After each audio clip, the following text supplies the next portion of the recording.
Y por suerte el domingo también va a estar muy lindo el clima para que podamos marchar en un nuevo Día de la Memoria, tal vez uno de los más significativos de los últimos tiempos por las particularidades del contexto. Ahora nos vamos a entrar en eso, pero ya recibimos en la mesa de Crónica Anunciada al querido Manuel González Granada, nieto restituido y miembro de la comisión directiva de Abuelas, es director ejecutivo de la Comisión Nacional por el Derecho a la Identidad y responsable de la Casa por la Identidad en el espacio Memoria. Manuel, muchas gracias por venir. Gracias a ustedes por invitarme. Nada, un placer de verdad que te sumes en la previa a este Día de la Memoria. Yo lo decía recién que cobra una relevancia particular, ¿no? Bueno, sí, la verdad que cada año uno piensa que esa relevancia del 24 se va a repetir y no es así. Digo, somos un país sumamente dinámico. Argentina creo que sí, algo es, yo lo definiría como un país muy intenso. Sí. Y bueno, creo que este contexto sí es el que no hubiésemos imaginado. Yo creí en algún punto que la democracia que supimos conseguir y que ya lleva más de 40 años, bueno, tenía algunas cuestiones que estaban saldadas y que no íbamos a llegar a un 24 en el que haya, bueno, tanto negacionismo dando vuelta, ¿no? Uh-huh. Eso creo que es lo que define quizás este año, ¿no? La cuestión de que se ponen en discusión muchas de las conquistas que no solo hemos logrado, sino que además se han consolidado con procesos muy claros, o sea, que tienen que ver sobre todo con el proceso de la intervención de la justicia en lo que fueron los crímenes de la dictadura y cómo lo resolvimos como país, ¿no? Digo, no, más allá de las historias personales, hay una historia de un país que ha resuelto su pasado reciente de una manera muy clara. Y eso a veces se escucha muy, muy livianamente ponerlo en discusión, con argumentos que son siempre los mismos y muy livianos también, ¿no? ¿Por qué crees que se llegó a ese punto en donde se permite poner en discusión algunas cosas que nosotros creíamos saldadas ya? Es difícil responder eso. Estamos todos buscando la respuesta, sí, ¿no? Disociado de lo general, porque creo que lo que nos pasa es, hay una interpelación de todo lo que hemos construido, no solo lo que tiene que ver con la memoria, ¿no? O sea, las políticas públicas que se han generado para esto, por supuesto que se ponen en discusión cuando alguien desde un lugar de mucho poder puede llegar a tener un discurso negacionista, pero por otro lado hay políticas básicas de cualquier país que abrace a su pueblo, que son las políticas sociales que tenés que tener, si son necesarias, cuando son necesarias, y sin embargo también se ponen en discusión. Me parece que esto entra dentro de todo eso, de algo que también no es solo nuestro. Digo, el mundo ha virado hacia la derecha o lo intenta constantemente, y a veces eso se profundiza más, a veces menos. Creo que a nosotros nos ha tocado, bueno, ir quizás a lo más profundo de eso, ¿no? Que es tener ya directamente, bueno, un pueblo que elige esas opciones, ¿no? Para que te gobiernen. Y en eso, bueno, también nosotros debemos replantearnos qué lugar tenemos y que no deja de ser la democracia que supimos construir, y debemos posicionarnos en este escenario en el lugar que nos toque para que lo que hemos conquistado y creemos que es parte de un aporte general, como digo, si es en materia de memoria y verdad y justicia, no es algo para mí como hijo de desaparecidos o como un nieto restituido, nunca lo pensamos así. Digo, los movimientos en Argentina, los organismos de derechos humanos nunca pensaron algo para sí mismos, ¿no? O sea, la lucha siempre fue colectiva, pero además mucho más ampliada a nosotros mismos. Es para nuestro país, para nuestro pueblo, para que no se repita. El que no se repita es para que no le toque a cualquier otro, que yo no sé quién podría ser, pero es que no le toque a nadie más esto, ¿no? Claro. Pensábamos que podía llegar a haber una sola marcha este año. De hecho, hubo reuniones, entendemos que se intentó. No sé si se puede contar la intimidad de lo que pasó, pero bueno, finalmente va a haber dos. Sí. Sí, va a haber dos. Que verdaderamente dos son quizás en alguna cuestión puntual que tiene que ver con, en este caso, dos documentos. Sí. Pero el 24, y creo que también eso es parte de lo que hemos construido con nuestra historia más trágica, que fue la última dictadura militar, ese ejercicio de memoria que se da el 24 de marzo quizás de manera más masiva, pero verdaderamente lo hacemos todos los días, cada uno de los que se compromete con estas historias.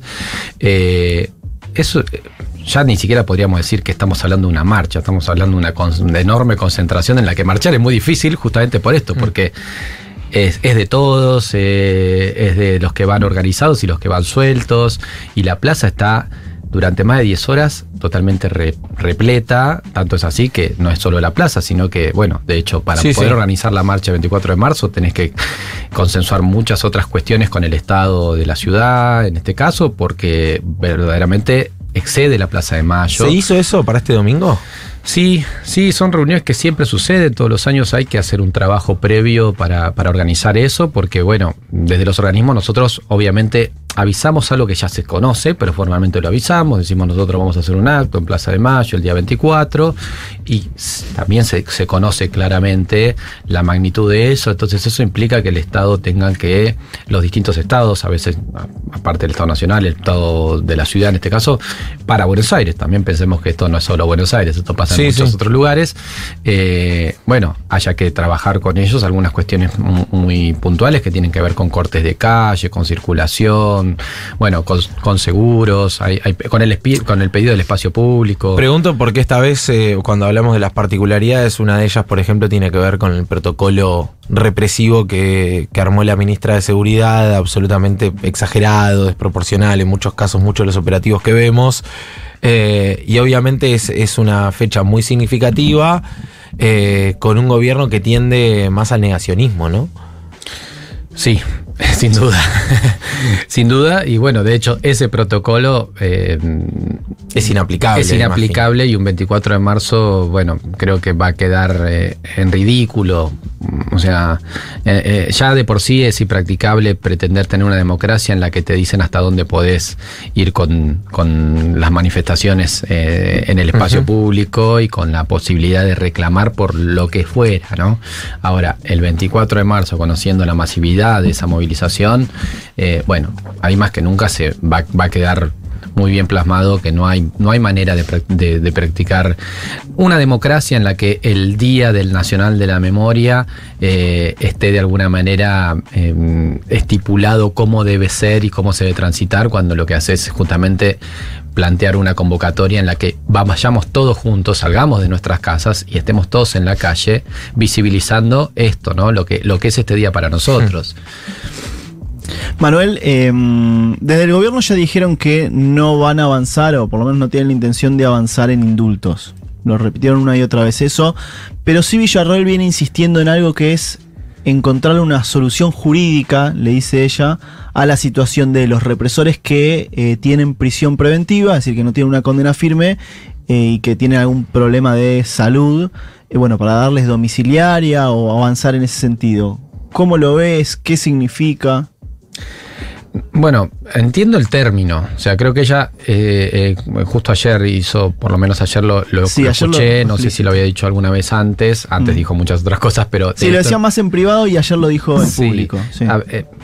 En parte tiene razón, digo, si quieren hacer algo, la única solución es jurídica. Es jurídica, claro. Ahora, sería la solución más racional esa. Claro, pero por supuesto que ahí también lo que estaría planteando es que justamente para quienes cometieron los crímenes más atroces que hemos conocido, se llegue a una instancia jurídica que los beneficie, porque en definitiva lo que están pidiendo es para los que están detenidos algún tipo de beneficio, no es justamente para tenerlos aún más detenidos, sino que es en estas condiciones deberíamos encontrar una solución jurídica para que sean beneficiados, sobre todo con la prisión domiciliaria, que es básicamente a donde apuntan.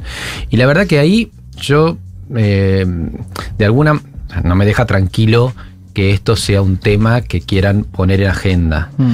Lo que me deja tranquilo es que esas personas que están condenadas, que están cumpliendo prisión efectiva, porque muchos están en domiciliaria ya, ahora, si la discusión es para los que todavía no la obtuvieron, muchos con artimañas que nos han costado un montón y a veces nos han ganado esa pulseada y por eso están en su casa, otros que no lo están, en realidad lo que tiene que hacer la defensa de esas personas es trabajar desde el punto de vista jurídico y tratar de lograr ese beneficio para esas personas que están siendo acusadas o incluso ya condenadas, porque la discusión no es solo de los que no tienen condena, es incluso los que tienen condena son mayores de 70 años, ya tendrían que ir a cumplir la prisión a su casa. Eso es una argumentación que tendrán que dar cada uno en el ámbito que le corresponda, según la causa donde haya tramitado de esos casos, pero es la misma que nosotros usamos porque creo que esto es el dato más valioso de lo que hicimos nosotros con nuestra historia más reciente, que es la más difícil, ¿no?, de abordar, la historia en la que todavía te interpela, donde muchos de ellos están entre nosotros, es lo que hizo Argentina en el proceso de memoria y verdad, y sobre todo justicia en este caso, fue con la justicia ordinaria. Entonces, no hubo una justicia ad hoc, ni hubo un tratamiento diferenciado para nadie. O sea, de hecho, justamente trabajar dentro de la justicia ordinaria lo que hace para las víctimas es que los juicios todavía estén sucediendo cuando han empezado hace 20 años. Y recién ahora hay juicios que van a iniciarse por víctimas que con nosotros conocemos desde el fin de la dictadura. Ahora, esa lentitud también es algo que nosotros de alguna manera construimos pensando en, yo quiero que se juzgue a los responsables con las herramientas que tenemos de la democracia y no con un sistema especial de justicia que trabaje sobre lo que tenga que ver con lesa humanidad. Se usan las mismas estructuras de la justicia para cualquier otro delito. Bueno, tenemos que esperar el turno de Calla-Sala, que los jueces se constituyan. Por supuesto, eso hace el proceso mucho más lento, pero para mí también lo hace mucho más robusto y más valioso. Entonces, la herramienta jurídica a la que Villar refiere, supongo que existe, presentándose como lo hacen constantemente los defensores de los genocidas, pidiendo las prisiones domiciliarias. A veces la obtienen y a veces no la obtienen. Te escucho hablar de la lentitud de la justicia y me acuerdo de todas las entrevistas que dieron ayer distintos referentes y referentas de hijos respecto a la denuncia que hicieron. Te quería preguntar cómo resonó ese caso, esa denuncia gravísima dentro de Abuelas y a ustedes los nietos, porque es algo que te remite directamente a las prácticas más terroríficas de la última dictadura cívica militar, ¿no? El modus operandi de entrar a una casa. Bueno, ¿qué les pasó hasta físicamente con la denuncia? Y por supuesto que cuando sucede algo así, hay un momento que te descoloca, no es fácil digerir que eso está pasando, ¿no? Pero también nosotros somos, sobre todo los que estamos activamente vinculados a los organismos de derechos humanos, venimos de lo que nos han enseñado las madres, las abuelas, los sobrevivientes, los familiares. Muchos de ellos han pasado por centros clandestinos de detención, han tenido la tortura en su cuerpo y eso los llevas de por vida también. Entonces, no quiere decir con eso que esto no nos asuste ni que, por supuesto, no veamos la gravedad del caso.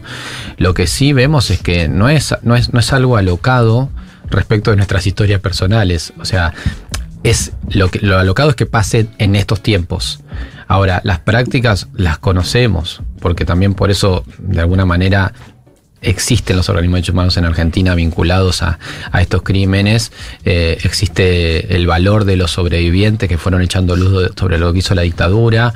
En este caso en particular, por supuesto, para responder a lo que nos preguntas, ¿qué nos pasó en el cuerpo? Y yo sentí algo que te mueve el piso y te hace pensar y repensar cómo podemos evitar esas cosas, ¿no? Porque, en definitiva, eso es posible porque las prácticas que usan son muy parecidas o las mismas que tuvo la dictadura, ¿no? La de violar tu domicilio. Bueno, a tu casa entraron, digamos, cuando vos eras bebé. Sí, cuando yo era bebé, mi mamá, estábamos en una casa con una pareja que tenía dos niños de 3 y 5 años, y mi mamá que tenía 23 años, yo tenía 5 meses, y a las 6 de la mañana la rodearon la casa y la destruyeron 40 hombres. Todo eso está documentado, también eso es importante para el proceso que hemos construido. Eran 40 hombres de distintas fuerzas, la policía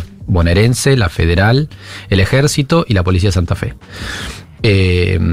Rodearon la casa a las 6 de la mañana y la destruyeron literalmente, le volaron las puertas, las ventanas, usaron granadas y ametralladoras, y las consecuencias de ese ataque, bueno, ahí asesinaron a mi mamá. Mi mamá tenía 23 años y tenía 14 disparos de ametralladora en la habitación donde estábamos los dos, ¿no? Yo quedé me puso adentro del placar que tenía la casa. Eso me salvó, me protegió bastante de los gases lacrimógenos que tiraron, que provocaron la asfixia de Fernando y María Eugenia. Fernando tenía 3 años y María Eugenia tenía 5, y bueno, y a sus papás los asesinaron igual que a mi mamá dentro de la casa, ¿no? Y nada, bueno, obviamente esas son los tipos de historias que también te acompañan y te hacen de alguna manera saber que cuando pasan cosas como las que pasaron, como este hecho horroroso con la compañera de hijos, lo mejor que podemos hacer es estar todos atentos a tratar de evitarlo, pero además estar todos atentos a que hay que acompañar a cada una de las víctimas por las que pasa una violencia tan clara como esa, ¿no? En la que te hacen ver que cuando quieran pueden. Total. Y eso es lo más incómodo de todo esto, ¿no? De pensar que, bueno, entonces, ¿qué quiere decir? ¿Que esto puede pasar en cualquier momento? Y creo que ahí hay un ejercicio que nos debemos como sociedad, ya fuera de quienes somos o estamos directamente vinculados a esta lucha, que es la de, no es una sociedad, la Argentina, que pueda permitir que esto sea algo que pase así, ¿no? O sea, recién justo estábamos acá mirando, bueno, para la audiencia que hay la televisión prendida y lo que pasó en Rusia, o sea, eso no es algo que a nosotros nos debería pasar en lo inmediato, y de hecho yo no me imagino que eso nos vaya a pasar a nosotros, ¿no? Porque no somos eso como país. Y bueno, esto también es algo que nosotros tenemos una democracia que nos costó mucha sangre, muchísima sangre. Entonces, ni desde los hechos concretos, ni desde lo discursivo nos podemos permitir ese retroceso. O sea, esto es algo muy gravoso para nosotros y para las futuras generaciones, ¿no? Para los que estamos y para los que van a venir. Por eso también es tan dañino cuando muy livianamente, sobre todo en las redes sociales, quizás eso es parte de la primera pregunta de por qué nos pasa esto. Yo creo que nos pasa porque, bueno, también hay un mundo que está cambiando a una velocidad que nos divierte a veces, pero creo que para el daño es sumamente también muy veloz. Sí, y en eso la comunicación ¿no? Sí, es vertiginosa y es muy difícil, ¿no? Sostener el día a día de acusaciones o de titulares que dañan una historia que se construyó con tantos años. Bueno, así estamos, en esa estamos, viendo cómo lo resolvemos. Vos contabas un poco de tu historia recién. Me parece que está bueno repasarla también para, desde tu caso personal, uno entiende la necesidad de hablar desde lo colectivo, pero también tu historia refleja lo que sucedía, ¿no? Y a veces escucharlo en primera persona es otra cosa. Vos contabas recién de la intervención en noviembre, ¿no? 19 de noviembre. 19 de noviembre del 76 en San Nicolás. Casi en el límite de la provincia de Buenos Aires con Santa Fe. ¿Y tu mamá te mete en el placard? ¿Y quién te encuentra después?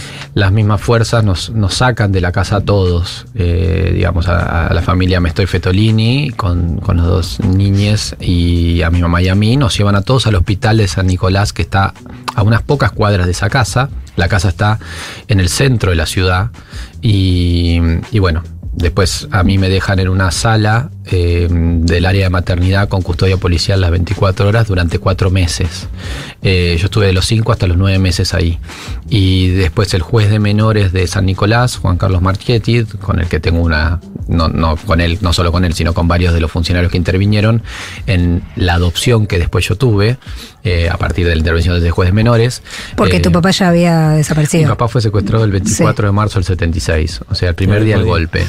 Mi papá escuchó el golpe militar por la radio y se fue él salió diciendo: voy a ir a ver a los compañeros del barrio donde militaban. Mi mamá y mi papá eran alfabetizadores de adultos en la zona de Escobar, vivían en Buenos Aires los dos, pero militaban política y socialmente en Escobar.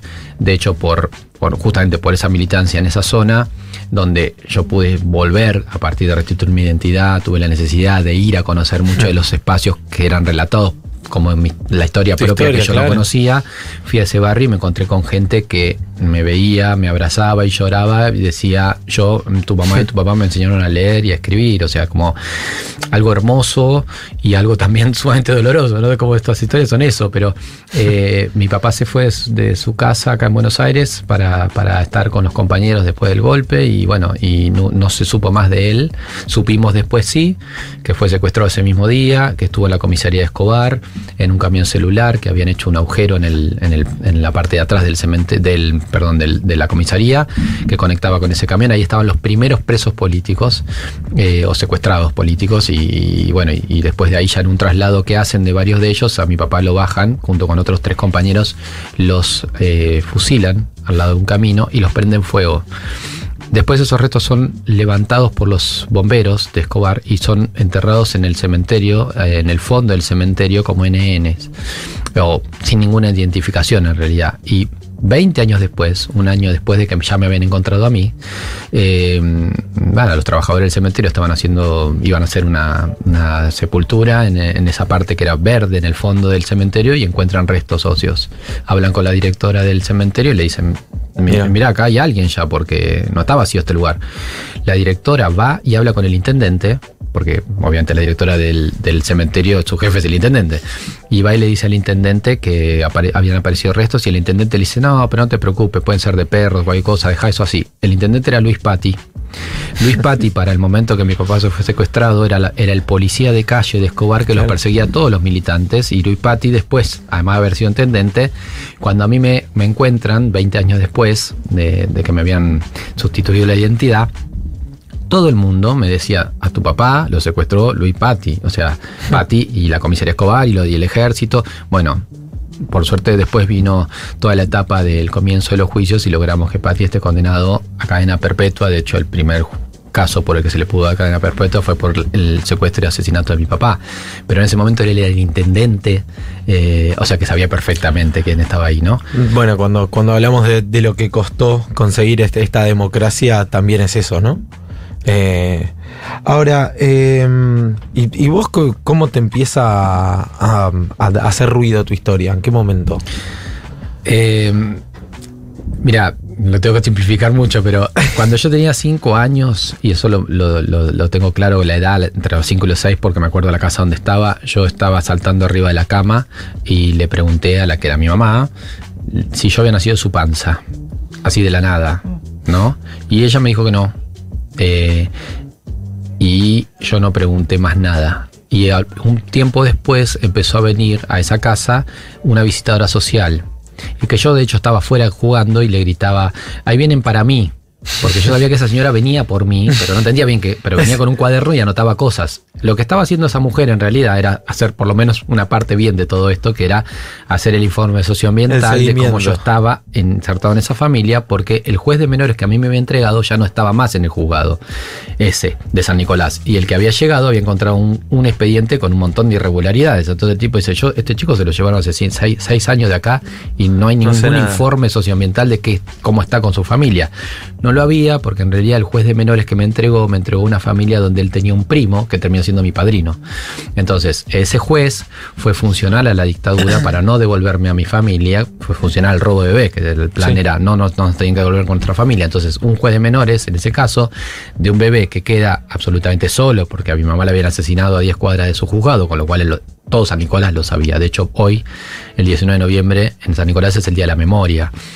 La maternidad donde yo estuve, hace poquito le pusieron mi nombre. No es importante el tema de mi nombre, pero sí es importante que en ese lugar ahora está ese nombre y abajo está una placa que explica, porque sigue siendo la maternidad del hospital, qué pasó en ese lugar con un bebé en la dictadura. O sea, creo que resume muy bien la locura de la dictadura, ¿no? Y como resumen de eso, de esa etapa en San Nicolás, nosotros con vida a la casa llegamos María Eugenia, que tenía 5 años, y yo que tenía 5 meses. Y en el juicio que tuvimos, donde también fueron condenados los responsables de ese operativo, de esos 40 hombres que van ahí, rodean la casa y provocan lo que se conocen como la masacre de la calle Juan B. Justo, porque verdaderamente eso fue una masacre. Imagínense una familia rodeada por 40 tipos que te tiran con ametralladoras y granadas, y las consecuencias están a la vista de eso. Ella, María Eugenia, que llega con vida, con muchos problemas para respirar por el tema de la inhalación de gases, es una imagen que a mí ahora me resulta muy, muy, muy potente y muy esclarecedora para quienes, en estos tiempos sobre todo hablan con liviandad de lo que fue la dictadura, ¿no? Lo que es la dictadura cuando pasa por encima de un pueblo. Una nena de 5 años que se estaba ahogando, todo el tiempo gritaba tía, tía. Eso es lo que pudieron declarar los médicos y las enfermeras 30 años después de ese hecho en el juicio. Y ella el tía entiendo que era que hablaba de mi mamá, porque durante 4 meses habíamos estado encerrados en esa casa conviviendo y la única mujer que había, aparte de su mamá, era mi mamá. Entonces entiendo, a mí siempre me interpela el por qué hablaba de mi mamá y no de su mamá, por qué no decía mamá. Digo, ¿será porque la vio a mi mamá, a la última que vio fue mi mamá, o qué pasaba en su cabeza en ese momento? Pero se estaba ahogando. Y entonces, en ese momento, lo último que dice, ¿qué les dice a esos adultos que la rodeaban, que eran los médicos y las enfermeras que estaban tratando de asistirla? Dijo, me llamo María Eugenia, tengo 5 años. Y yo creo que no hay algo más claro para graficar la barbarie, ¿no? Es decir, una nena de 5 años que le está hablando a todas a esos adultos que la rodeaban, totalmente desconocidos para ella, por supuesto, y dice su nombre y la edad que tenía, y me parece que es un gran resumen de decir, ¿qué están haciendo, no? O sea, ¿qué es esto? O sea, ¿qué hicieron qué están haciendo con mi vida? Y de hecho, María Eugenia muere ahí.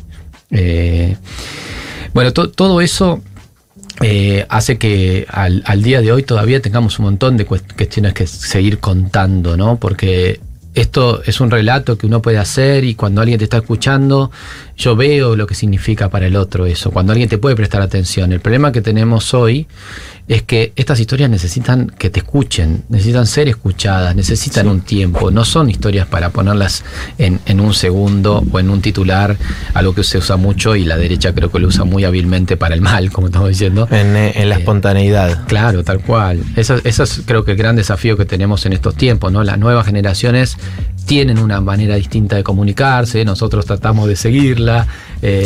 ¿No? Las redes sociales son una gran herramienta, pero también son una gran herramienta para el mal si se las usa mal, ¿no? Y ahí estamos. ¿Cómo hacemos para transmitir la memoria con este lenguaje? Sí, pues no es que solo crecieron los discursos negacionistas, sino que también creció como un desinterés por lo que pasó, ¿no? Hay una gran parte de la sociedad que tal vez no conoce la historia, no le interesa y no es que, está de acuerdo con los discursos negacionistas, sino que tal vez hoy es eso lo que el gobierno baja como línea política y tal vez está más cerca de eso que de conocer la historia, como decías, que requiere de sentarse y de escuchar también y de aprenderte una historia que es muy pesada.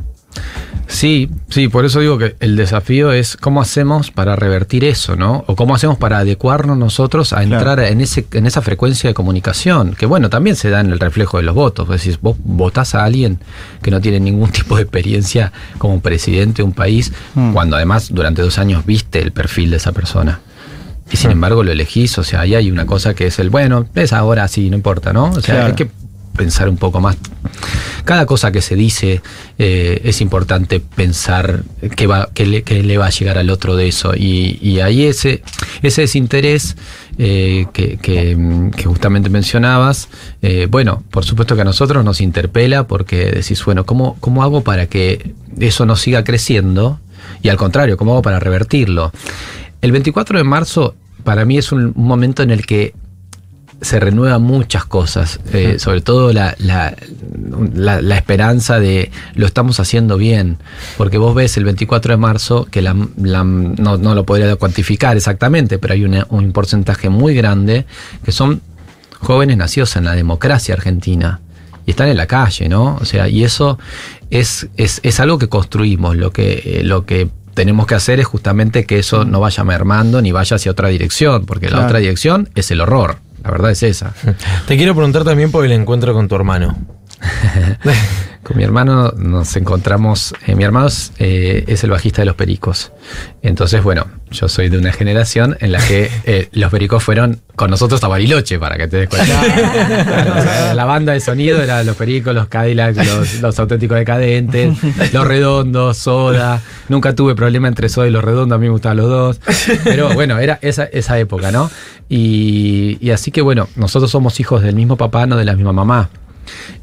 Así que bueno, cuando a mí me encuentran y me dicen, no te estoy pudiendo responder todas las cosas que empecé, pero no respondí cómo fue que empecé a dudar. Yo dudé de chico y después no busqué nada, porque yo, con esta cuestión de la visitadora social y una adopción que verdaderamente existió, aunque con muchas irregularidades, yo entendía que mi familia me había abandonado.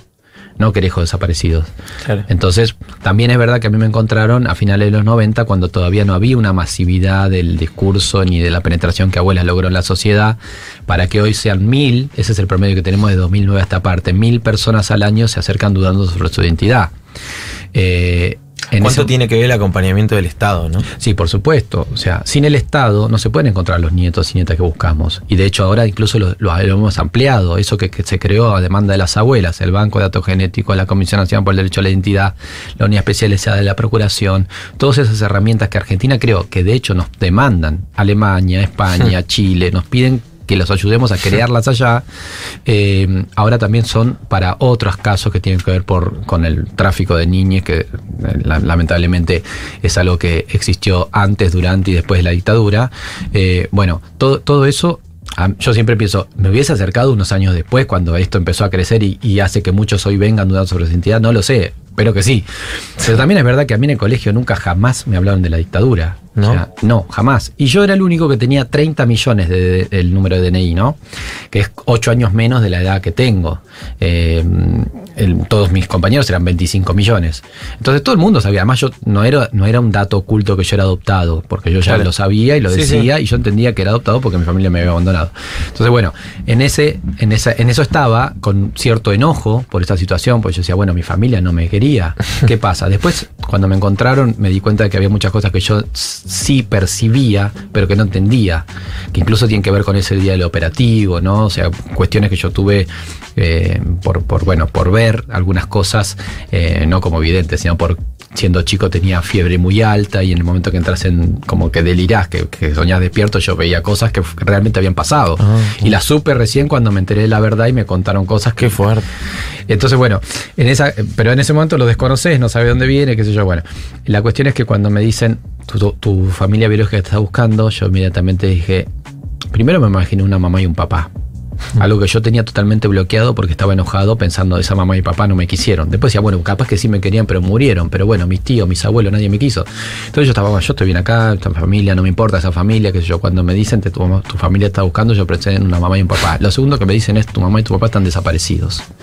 Porque creo que duró 2 segundos, o sea, la segunda frase fue esa. Lo cual me ubicó rápidamente en esto es así, ¿no? Esta historia va por ese lado. Y ahí, bueno, me cuenta que tenía una abuela, de mis 4 abuelos, solo mi abuela Matilde, que vivía muy cerca acá, estaba viva para ese momento, y que bueno, que ella se conformaba con saber que yo estaba bien, pero que me quería conocer, si yo quería. Yo dije que sí, por supuesto. Después me enteré que días antes de ese encuentro, mi abuela llamaba a mi casa, y yo atendía el teléfono y ella cortaba, porque escuchaba mi voz, ¿no? Porque ya sabían que yo era el único que no sabía que me habían ubicado todavía. Y bueno, y me hablan de mi hermano, y entonces cuando me ofrece esto de ir a conocer a mi abuela, yo digo, sí, por supuesto, la quiero conocer, sí. Dice, bueno, y también tenés un hermano, y qué sé yo, y digo, ¿y mi hermano? No, tu hermano tu hermano es músico, me dijo al pasar. Entonces yo pensé que era un profesor de música o algo así. Y cuando me ofrece, empezamos a arreglar que yo quería ir a ver a mi abuela, no me decía de ir a ver a mi hermano. Y yo digo, pero mi hermano, ¿y mi hermano dónde está? No, tu hermano está en España. ¿Vive allá? No, está de gira.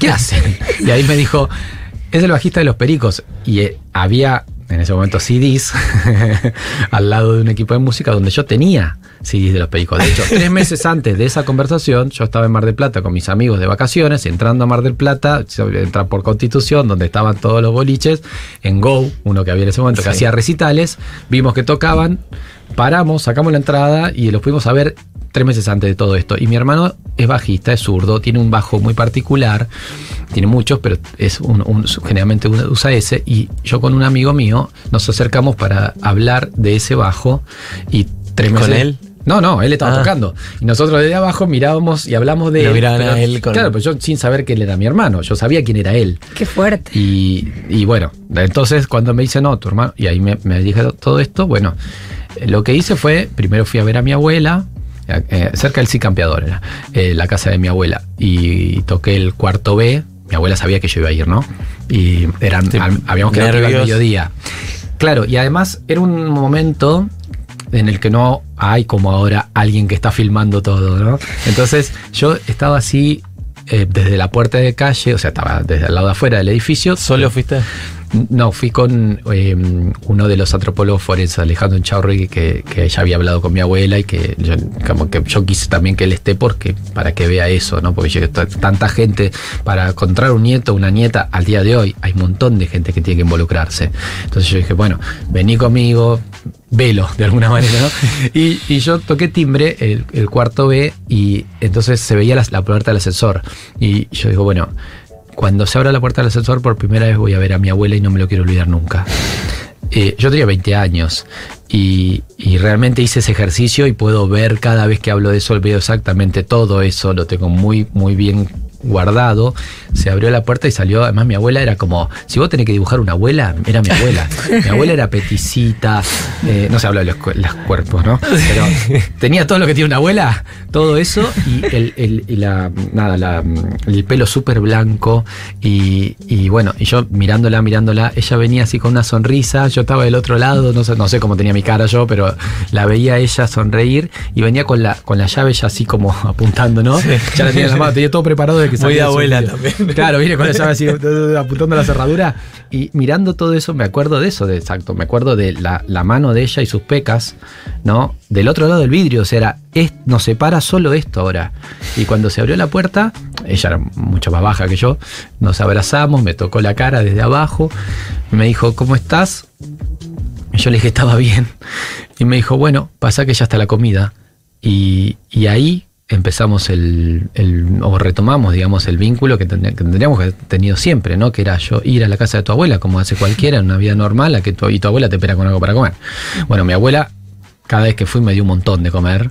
Calculo yo que quería recuperar un poco el tiempo perdido. Y después, así, unos días después, vino el encuentro con mi hermano e hice lo mismo. Dije, bueno, ahora tengo que acordar, tengo que mirar cuando se abra la puerta por primera vez. Lo voy a ver como hermano, porque yo lo había visto desde otro lugar.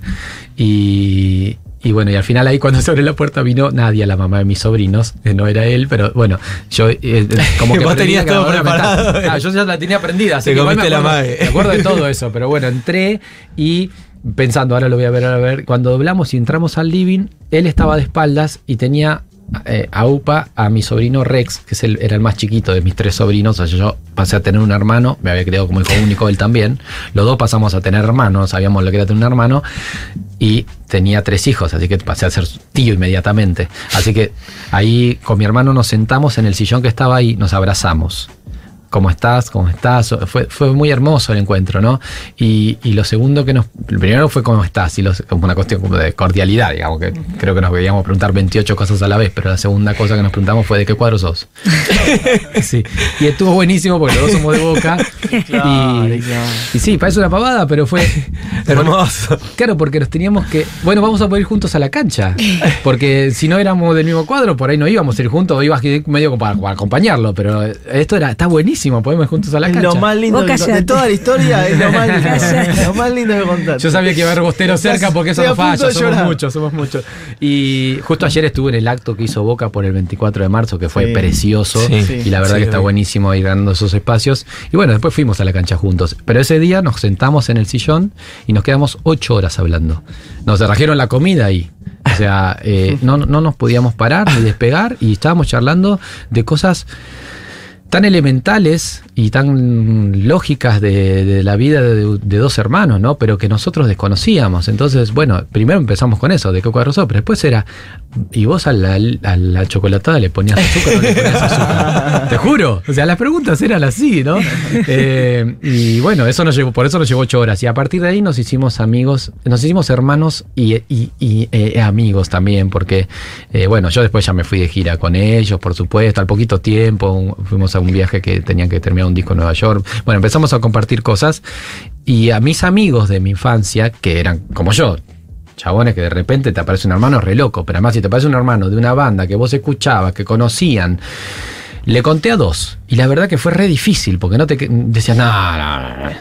En ese momento no había conferencias de prensa, cuando aparecía un nieto, viste, a duras penas, a finales de los 90, se festejaba esta cuestión, porque en realidad en los grandes medios de comunicación se discutía la búsqueda de los nietos. Se decía que era dañarlos, revictimizarlos, que ya tenían una familia, esos chicos. O sea, se acusaba a las familias que lo buscaban, a las abuelas, de que eso pasaba en televisión. Sí. Horrible. Entonces, bueno, cuando a mis dos amigos intenté contarles, che, tengo un hermano. No me digas. Como una cosa rarísima. Y después, mi hermano es este. Ah, dale, boludo, no. Entonces, lo que hice, para simplificarlo, porque a mí la cabeza tampoco ya me daba más, tocaron un día cerca de casa y entonces le dije al grupo de mis amigos, vamos era un boliche, ¿no? Donde tocaban en ese momento. Fuimos y cuando llegamos a la puerta vino el manager a buscarnos, nos hizo entrar y nadie entendía por qué estábamos entrando, por qué no estábamos pagando entrada, por qué estábamos yendo al camarín. Y ahí así se enteraron. O sea, le dije, contale vos. Sí. Manuel, gracias y más gracias por este rato. Nada, es lindo escuchar de tu historia, volver a emocionarnos con ella y también creo que a todos nos atraviesa, nos toca y nos recuerda por qué es importante mantener viva la memoria y ahí vamos a estar obviamente el domingo una vez más. Bueno, gracias a ustedes por la invitación, Juan, sabés que te sabemos muy cercano a todos ustedes, a la radio, por supuesto. La última vez nos vimos en Tecnópolis, de hecho en el Festival de Abuelas. Me diste el pañuelo, de hecho. Sí, es sumamente, bueno, y es sumamente importante que ese pañuelo pase así, ¿no? De generación en generación. Ustedes tienen acá algo muy potente que en estos tiempos aún más se vuelve para nosotros neurálgico, que es poder transmitir, que todavía nos faltan encontrar a 300 hombres y mujeres, esos bebés robados hoy son hombres y mujeres de más de 40 años que se están convirtiendo en mamás y papás, que están transmitiendo esa identidad falsa a estas generaciones. O sea, esto es algo que es verdad que pasó hace 4 décadas, pero el daño sigue vigente, ¿no? Sí, claro. Entonces, bueno, contra todo eso creo que por suerte somos muchos, las abuelas y las madres, los oyentes construyeron esta lucha que hace que, bueno, las nuevas generaciones también estén ahí atentas a cuidarnos y a seguir resolviendo lo que nos queda pendiente, ¿no? Así que gracias a usted por el espacio y nos vemos pronto, por supuesto. Y el 24. Nos vemos el domingo, por supuesto. Gracias, Manuel. Manuel González, Granada, acá en Crónica Anunciada.